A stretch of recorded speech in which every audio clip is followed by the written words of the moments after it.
I messed up by not getting a dog sooner. These furry comedians have a masterclass in comedy that you just can't miss. Picture this, a golden retriever, all enthusiasm and fluff, chasing its tail like it's the last bus of the night. Round and round it goes until, whoops, it stops, looks around, totally baffled. Did it forget why it started? Probably. And let's not forget the tiny Dachshund.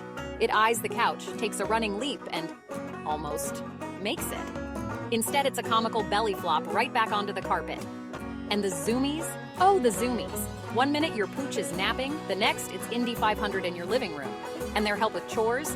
Let's just say a dog's idea of helping with laundry involves more wrestling than folding.